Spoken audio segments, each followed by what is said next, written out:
Hi, everybody. Can you imagine? Can you possibly imagine that if you said something,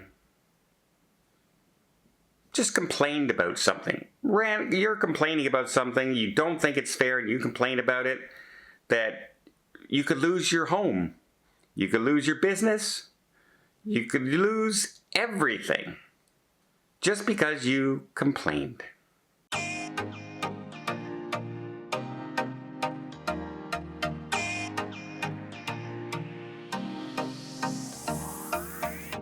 So, a woman is now going out to social media talking about the Villa V residents, that troubled 3.5-year cruise ship around the world.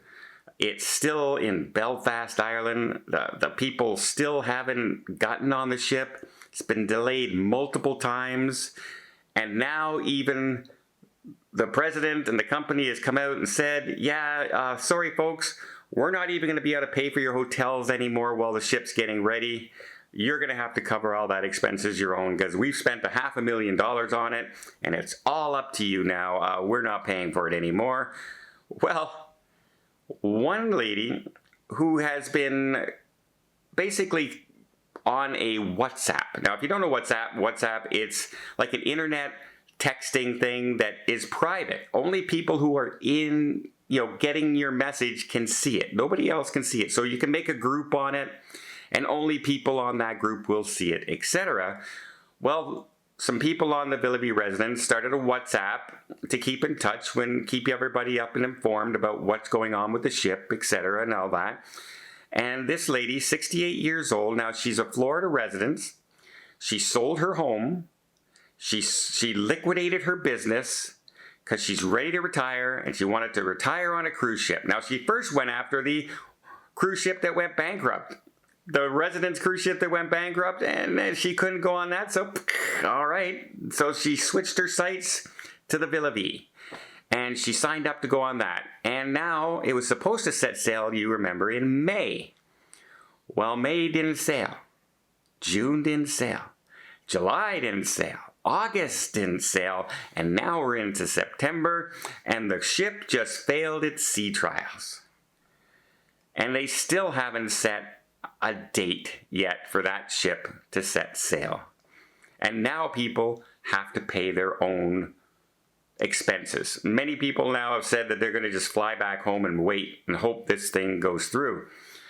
While the ship company themselves say they're going strong. They're trying to get the ship fixed, and there's been problems, but they're still definitely sailing, etc.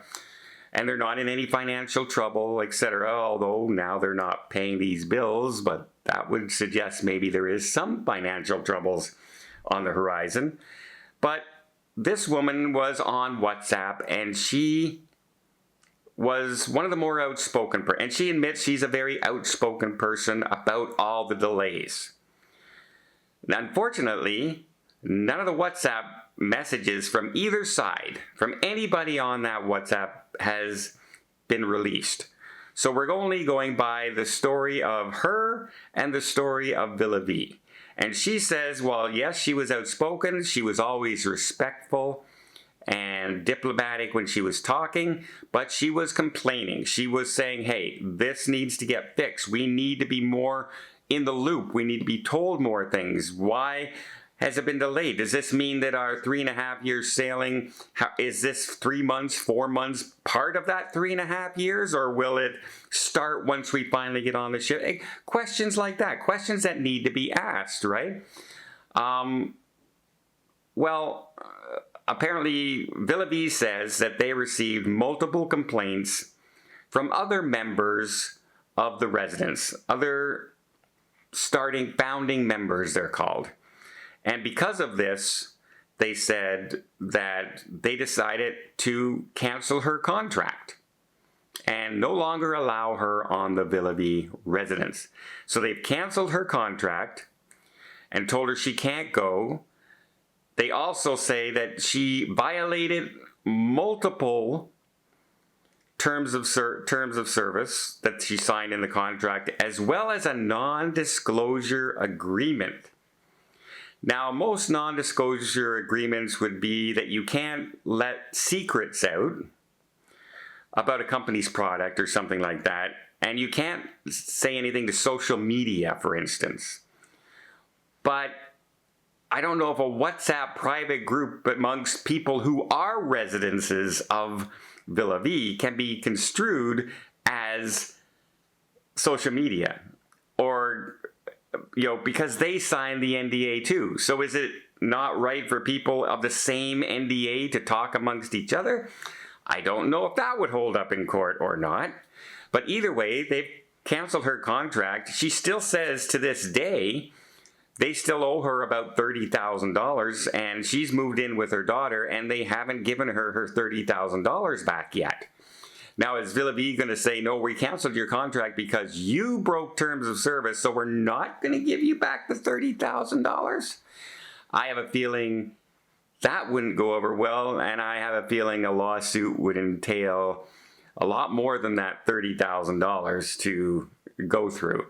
But we may get to that point, because if she doesn't get her money, I'm quite sure she's definitely one of those types of personalities that will take them to court and sue them. And they will have to pay for lawyers and courts, etc. And they may lose. And if they lose, not only could they lose the $30,000, they could lose a lot more than that because of breach of contract, etc. So we'll have to see what happens with that. But can you imagine that just because you're complaining, and probably rightfully so in a way, right? You're supposed to set sail in May. You shelled out thousands of dollars to live on this cruise. You liquidated your business. You sold your home, getting ready to get on this dream retirement cruise way of living.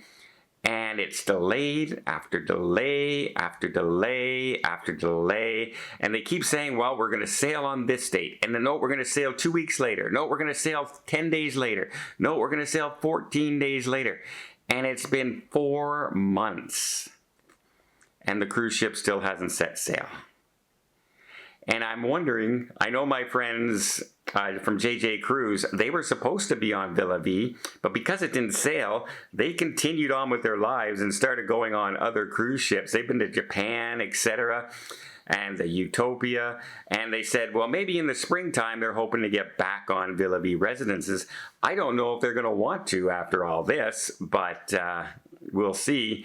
And if they make people who are getting on the ship sign a non-disclosure agreement, I can only imagine the kind of paperwork, social media presence, and YouTube channel people would have to sign to get on that ship. Yeah, you can talk about us. You can only say good things, though. Yeah, that, I don't know how that would work at all. At all. But I cannot imagine that things have gone any worse for this startup company.